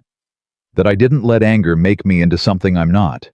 That I treated people the way I want him to treat people." Victoria was silent. "That doesn't mean you're off the hook," Marcus continued. "You need to understand what you did and why it was wrong. You need to change, really change, not just because you got caught, but because you genuinely want to be different." How do I even start?" "I don't know. That's not my job to figure out. But I can tell you that it's possible. People can change. I've seen it." "Have you?" Marcus thought about the messages Daniel had shown him. The staff members reaching out, apologizing, promising to do better. "Yes, I have." Victoria took a shaky breath. "I don't know what to say. I expected you to yell at me, to threaten me, to tell me exactly what kind of person I am. Would that have helped?" "No, but it's what I deserved." "Maybe. Or maybe what you deserved was exactly this. A chance to see yourself clearly. A chance to decide what kind of person you want to be going forward." The line was quiet for a long moment. "Thank you," Victoria said finally. "I don't know if I'll ever be able to repay this, but thank you." "Don't repay me. Pay it forward. The next time you see someone who looks tired and worn down, and like they're carrying the weight of the world, treat them with kindness. That's all I ask." "I will. I promise I will." Marcus believed her. "Goodbye, Victoria. I hope you find what you're looking for. Goodbye, Mr. Webb. The line went dead. Marcus sat there for a long time holding the phone in his hand. He didn't know if he had done the right thing. He didn't know if Victoria would actually change, or if she would slip back into old patterns the moment the pressure eased. He didn't know if his mercy would be seen as weakness or strength. But he knew one thing. He could live with himself. He could look his son in the eye and tell the truth about who he was and what he believed. And in the end, that was all that mattered. The rest of the day passed in a blur of meetings and decisions. Dr. Okonkwo presented her preliminary findings to Marcus and Daniel in a conference room on the second floor. She was a small woman with sharp eyes and a voice that commanded attention, and she didn't sugarcoat anything. "Your resort has a culture problem," she said, spreading documents across the table. "It's not universal. There are employees here who genuinely care about every guest regardless of appearance. But they've been overshadowed by a vocal minority who believe that luxury service means exclusive service." "How did it get this bad?" Marcus asked. "Incrementally. It always happens incrementally. Someone makes a small decision to prioritize a wealthy guest over a less wealthy one. No one corrects them. The behavior gets normalized, then amplified. Before long, it's just how things are done." And Victoria? She was a symptom, not the cause. But she was also an accelerant. Her position gave her the power to set the tone for the entire front desk operation. The staff who reported to her learned that certain guests mattered more than others. They learned that judgment based on appearance was acceptable, even expected. Marcus absorbed this. "Can it be fixed?" Dr. Okonkwo nodded. "Yes, but it will take time and commitment. We need to rebuild the culture from the ground up. That means new training, new accountability measures, new incentives. It means promoting the employees who embody the values you want to see and removing the ones who don't." "How long?" 6 months to see meaningful change, a year to make it permanent. Marcus looked at Daniel. "Whatever she needs. Budget is not a concern." Daniel nodded. "We'll make it happen." The meeting continued for another hour, diving into specifics: training schedules, performance metrics, feedback systems. By the time it ended, Marcus felt simultaneously exhausted and hopeful. This was going to work. It had to work. He returned to his suite and found a package waiting outside his door. A small box wrapped in brown paper, no return address. He brought it inside and opened it carefully. Inside was a letter and a small object wrapped in tissue paper. The letter was handwritten, the script careful and deliberate. "Mr. Webb, I don't expect you to read this, but I needed to write it anyway. I've spent the past 2 days thinking about what I did and why. I've thought about my daughter and what she must think of me now. I've thought about all the guests I dismissed over the years. All the people I made feel small, because I had decided they didn't deserve my respect. I thought I was better than them. That's the truth I have to face. I thought my position gave me the right to judge, to sort people into categories, to decide who mattered and who didn't. But you showed me something different. You showed me that real power isn't about control. It's about grace. I'm enclosing something that belonged to my grandmother. It's a small compass she carried her whole life. She gave it to me when I was 16 and told me to use it whenever I felt lost. I've held on to it for years, but I haven't really looked at it in a long time. I want you to have it. Not as payment, because nothing could pay for what you gave me, but as a reminder that people can find their way back even when they've wandered very far from who they were supposed to be. I'm going to try to find my way back now. I don't know if I'll succeed, but I'm going to try. Thank you for giving me that chance. Victoria Crane. Marcus unwrapped the tissue paper and found a small brass compass, worn smooth with age. The needle still moved, still pointed north.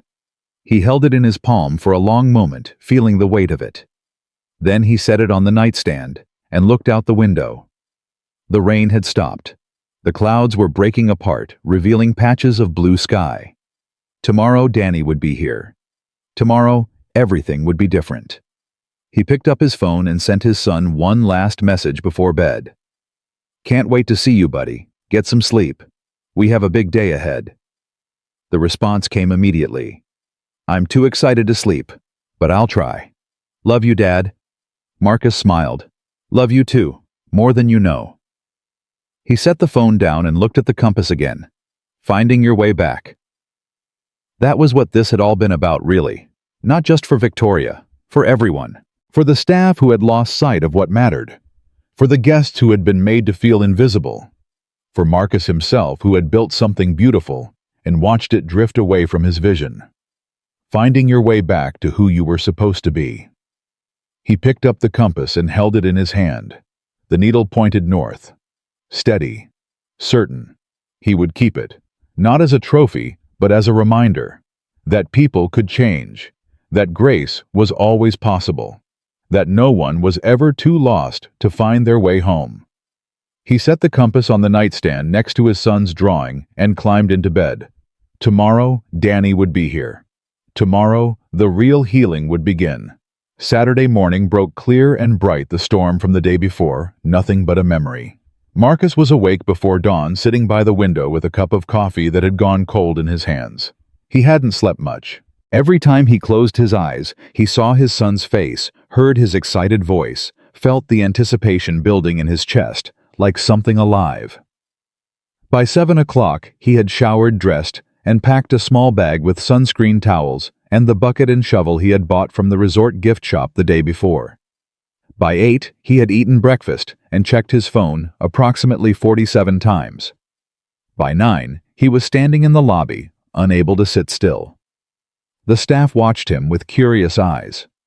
Word had spread about who he was, about what had happened, about the changes that were coming. Some of them smiled nervously when he passed. Others kept their distance, unsure how to act around a man who held their futures in his hands. Marcus barely noticed. His mind was somewhere else entirely. At 9:47, a silver minivan pulled into the circular driveway. Marcus felt his heart stop. The passenger door opened, and an 8-year-old boy with messy brown hair and his father's eyes tumbled out like he had been shot from a cannon. He was wearing swim trunks, a t-shirt with a cartoon shark on it, and the biggest smile Marcus had ever seen. "Dad!" Danny sprinted across the lobby, his sandals slapping against the marble floor, his arms already reaching out. Marcus dropped to one knee just in time to catch him pulling his son into a hug so tight it almost hurt. "Hey, buddy, hey." "Dad, I missed you so much.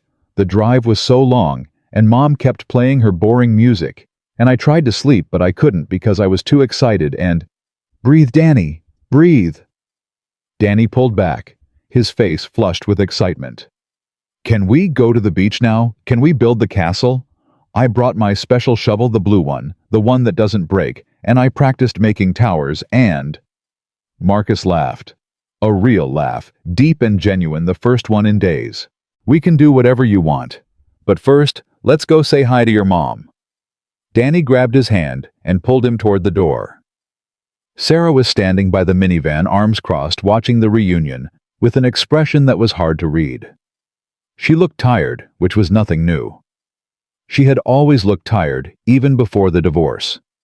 But there was something else there too, something softer. "Marcus." "Sarah, thanks for bringing him." She nodded, her eyes flicking to the resort behind him. "Nice place. Business must be good." "It's complicated." She studied his face for a moment, and he saw something shift in her expression. Curiosity, maybe, or concern. "You okay? You look like you haven't slept." "Long week." She didn't push. That wasn't their relationship anymore. They had learned over the past year how to be cordial without being close, how to co-parent without being partners. It was a delicate balance, and most days they managed to keep it. "I'll pick him up Sunday at 5, she said. "Call me if anything changes." "I will." She looked at Danny, who was already bouncing on his heels, ready to explode with impatience. "Be good for your dad, okay? And wear sunscreen. I mean it." "I know, Mom, I know."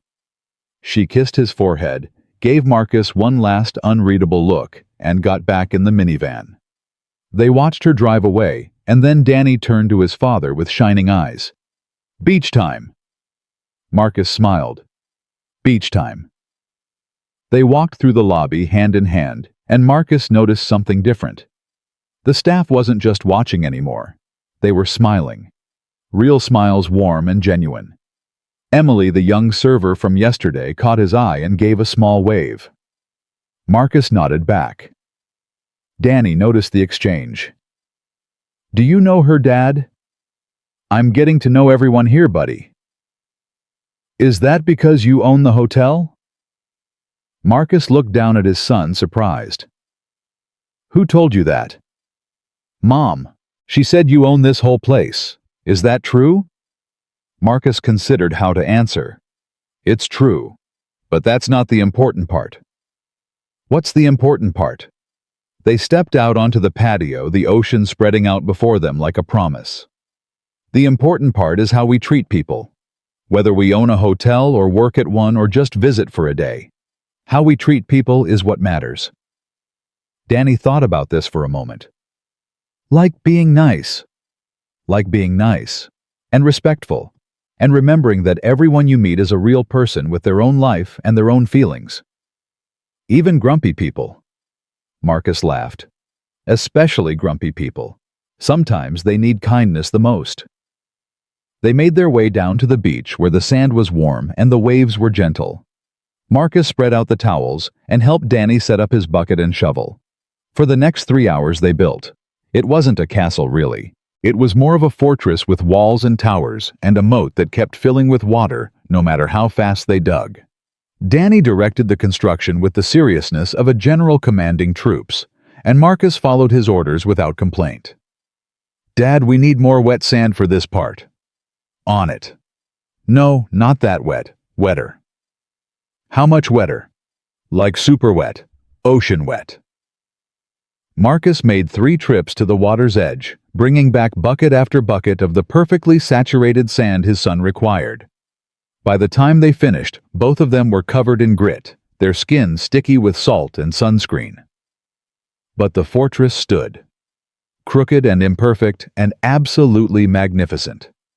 Danny stood back to admire their work, his hands on his hips, like a tiny architect surveying his masterpiece. "It's the best one ever, Dad." "It really is."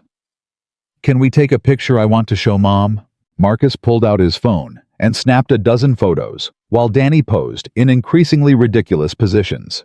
Then he handed the phone to a passing stranger and asked them to take a picture of the two of them together.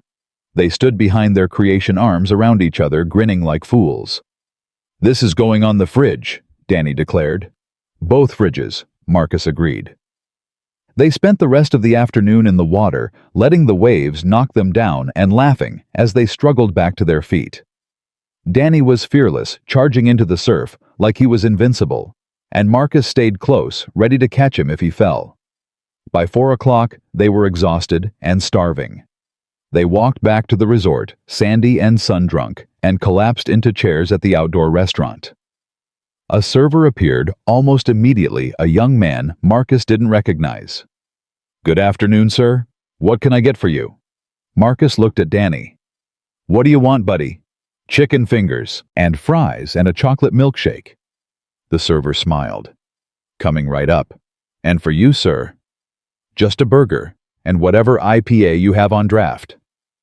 "Perfect. I'll have that out for you shortly." The server walked away, and Danny leaned across the table. "Dad, everyone here is so nice." Yeah. Like really nice. Not fake nice. Real nice." Marcus thought about the past few days. The meetings, the difficult conversations, the training programs that were just beginning to take shape. "I hope so, buddy. That's what we're working toward." Danny tilted his head. "Working toward? What do you mean?" Marcus considered how much to tell him. Danny was 8. He was smart and curious, and more perceptive than most adults gave him credit for. But some things were too complicated for an 8-year-old to understand, and some things weren't. A few days ago, something happened here. Something not so nice. Some people forgot how to treat others with respect. Danny's face grew serious. What happened? An employee here was rude to a guest. She judged him based on what he was wearing instead of treating him like a person. That's mean. It is. And there were consequences. The employee lost her job. Other people got in trouble too. Danny was quiet for a moment. Was the guest okay? Marcus smiled. The guest was me buddy.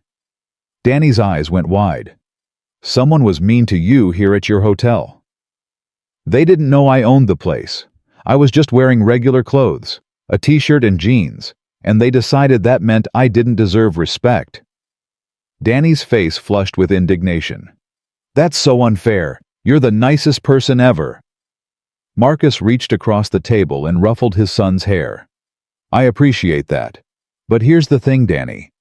It wouldn't have mattered if I was nice or not.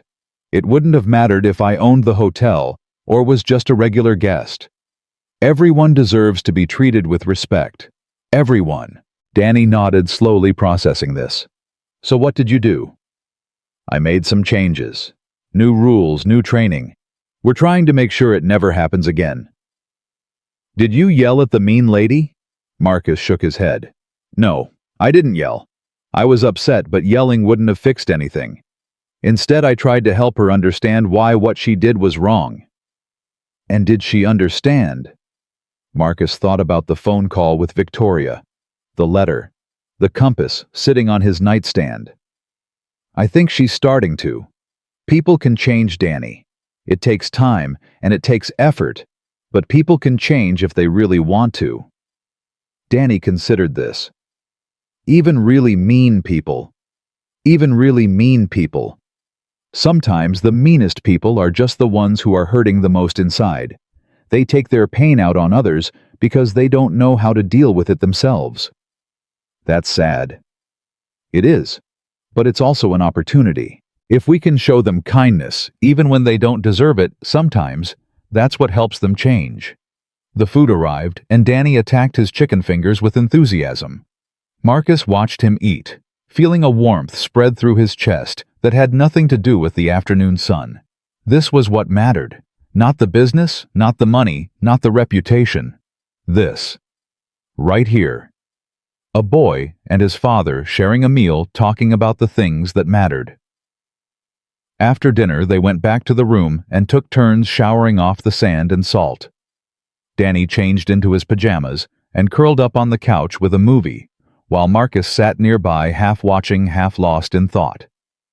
His phone buzzed. A text from Daniel. Training day 1 complete. Staff response overwhelmingly positive. Dr. Okonkwo says we're off to a strong start. Marcus typed back. Good. Keep the momentum going.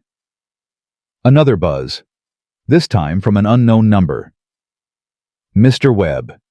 This is Sophie Crane, Victoria's daughter.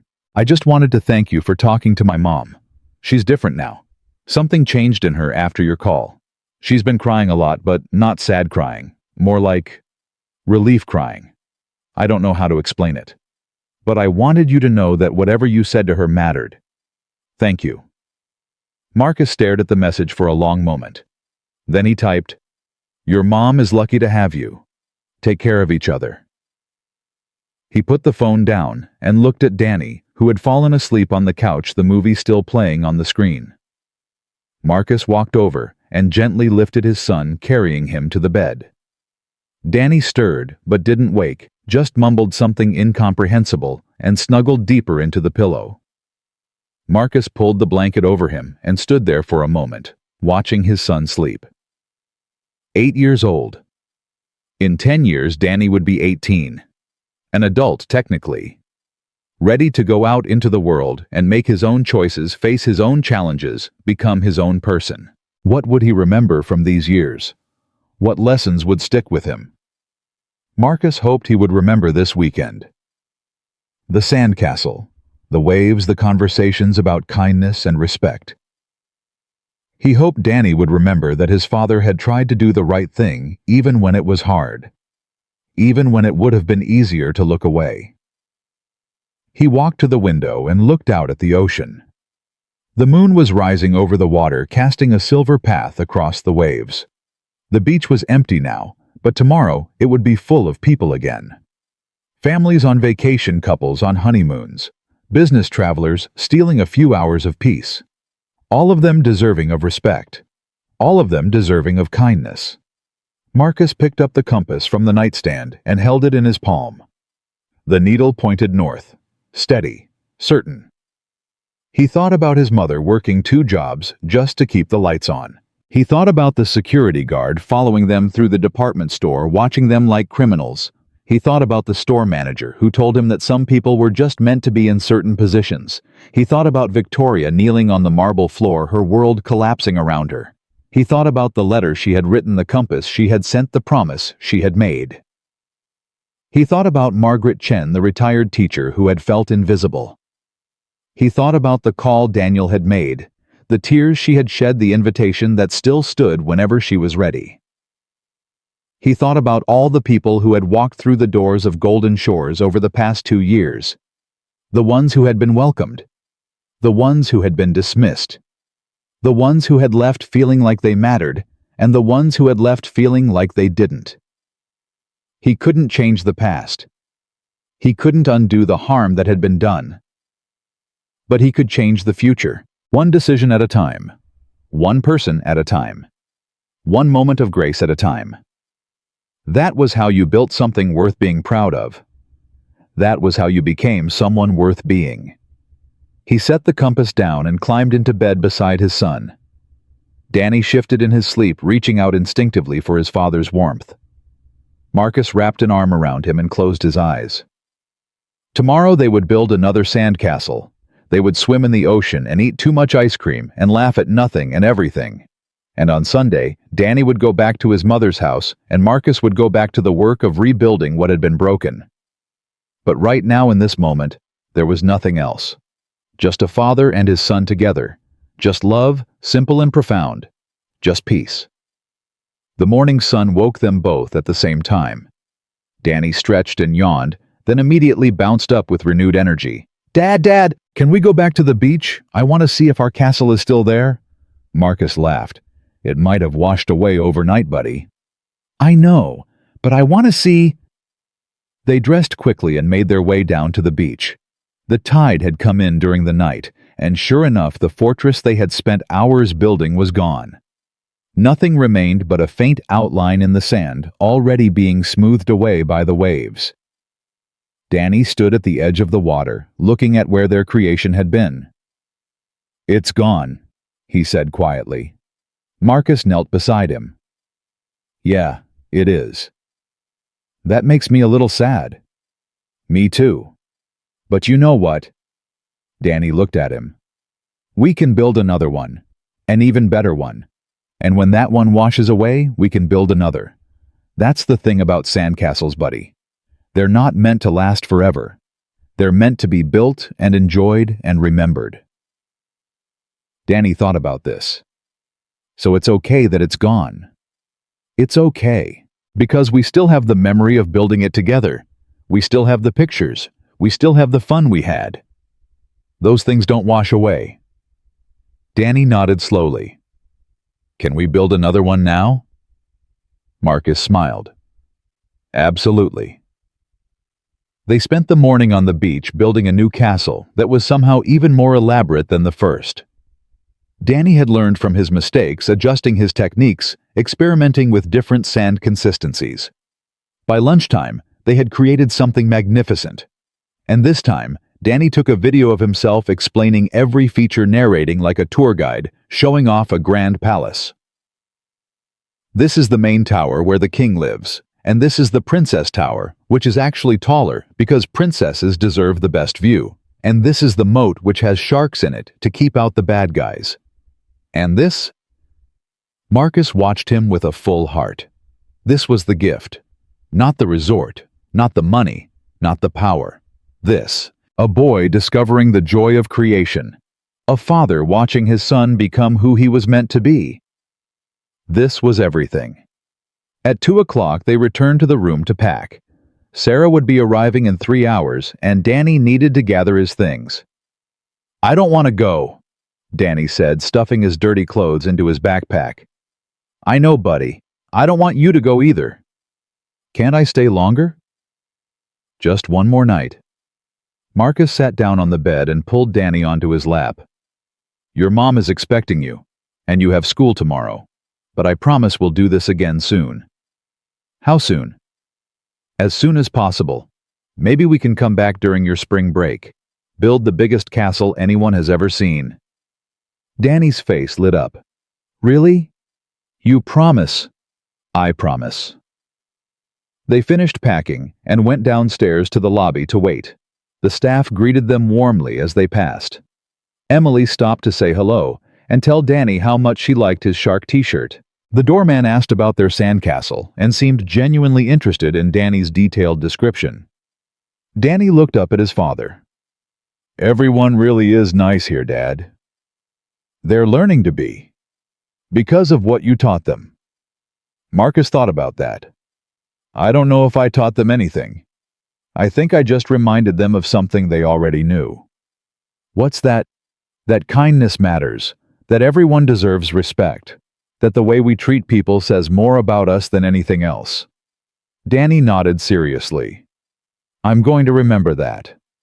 "Good.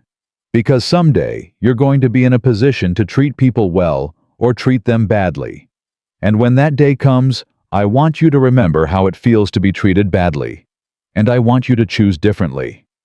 "I will, Dad, I promise." Sarah's minivan pulled into the driveway at exactly 5 o'clock. Danny's face fell. Already. They walked outside together, and Marcus helped load Danny's bag into the back of the minivan. Sarah got out to supervise her expression softening when she saw how reluctant Danny was to leave. "Did you have a good time, sweetie?" "The best time ever, Mom. We built sand castles and swam in the ocean and ate chicken fingers, and Dad told me about respect and kindness and—" Slow down. You can tell me everything on the drive home." Danny turned to Marcus and threw his arms around him. "I love you, Dad." "I love you too, buddy, more than you'll ever know. I'll text you every day. I'll text you back every day. Promise." "Promise." Danny squeezed him one more time, then climbed into the minivan and buckled his seatbelt. He pressed his face against the window and waved. Marcus waved back. Sarah lingered for a moment. "He had a really good time." "So did I." She studied his face. "You look different. More settled, I guess." "It's been an interesting week." She didn't ask for details. That wasn't their relationship anymore. "Same time next month." "Same time next month." She nodded, got into the minivan and drove away. Marcus stood in the driveway watching until the taillights disappeared around the corner. Then he turned and walked back into the resort. The lobby was quiet now, the evening shift settling in.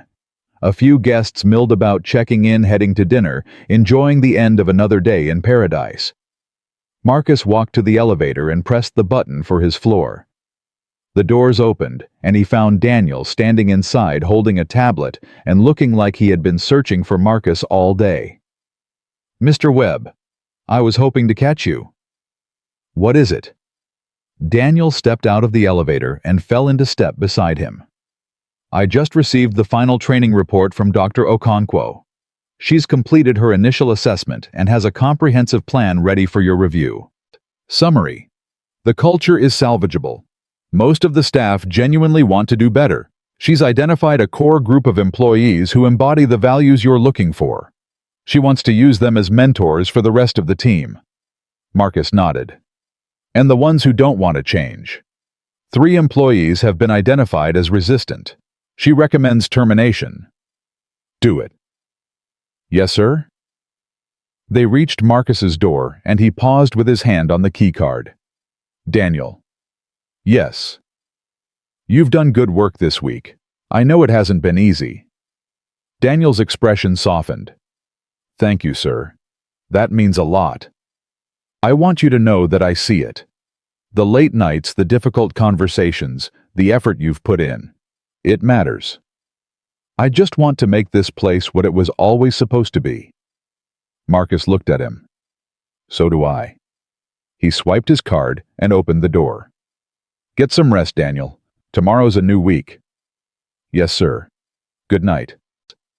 Daniel walked away, and Marcus entered his room. It felt emptier now without Danny's energy filling the space. The towels were neatly folded, the bed freshly made, all traces of their weekend erased by the housekeeping staff. But the compass was still on the nightstand, and Danny's drawing was still propped against the lamp. Marcus picked up the drawing and looked at it for a long moment. Two stick figures on a beach holding hands under a bright yellow sun. He thought about everything that had happened over the past week.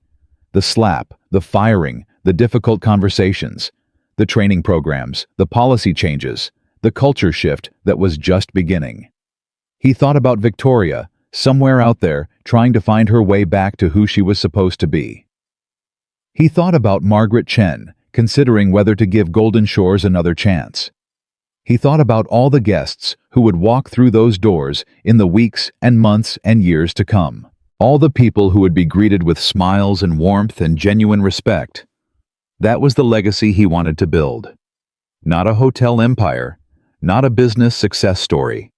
A place where people felt seen. A place where dignity wasn't conditional. A place where kindness was the currency that mattered most. He set the drawing back against the lamp and walked to the window. The ocean stretched out before him, endless and eternal. The waves rolled in one after another, steady and constant. The moon cast its silver light across the water, and somewhere out there, a ship was making its way toward a distant shore. Marcus thought about his son, probably already talking Sarah's ear off about everything they had done this weekend. He thought about the promise he had made to bring Danny back for spring break. He thought about all the sandcastles they would build, and all the memories they would create. He thought about his mother, and what she would think if she could see him now. He hoped she would be proud. He hoped she would understand that everything he had done, everything he had built, was because of her, because of the lessons she had taught him without ever saying a word, because of the dignity she had maintained even when the world tried to take it away. He picked up his phone and typed a message to Danny. "Miss you already, buddy. Sweet dreams." The response came immediately. "Miss you too, Dad. Tonight was the best weekend ever. I told Mom everything. She said you sound happy. Are you happy? Dad?" Marcus smiled. He typed back, "Yes, buddy. I'm happy." And for the first time in a long time he meant it. He set the phone down and turned off the light. The room was dark now, but not empty. It was filled with something else, something that couldn't be seen or touched, but could definitely be felt. Hope, purpose, peace. Marcus climbed into bed and closed his eyes. Tomorrow, there would be more work to do, more decisions to make, more challenges to face. But tonight he rested, because he had remembered something important this week, something he had known once long ago and had somehow forgotten along the way. That true power wasn't about money or status or control. True power was about choice. The choice to be kind when cruelty would be easier. The choice to forgive when anger would be justified. The choice to build up instead of tear down. The choice to see people as people, regardless of what they wore, or how much they spent, or where they came from. That was the choice Marcus Webb had made, and it had changed everything. Not just for him. For Victoria, who was learning to find her way back. For the staff who were remembering why they had entered hospitality in the first place. For the guests who would walk through those doors and be treated with the dignity they deserved. For Danny, who would grow up knowing what his father stood for. One choice had started a ripple, and that ripple would spread, far beyond this resort, far beyond this moment, far beyond anything Marcus could imagine. Because that was how change happened. Not in grand gestures or dramatic moments. In small choices made consistently over time.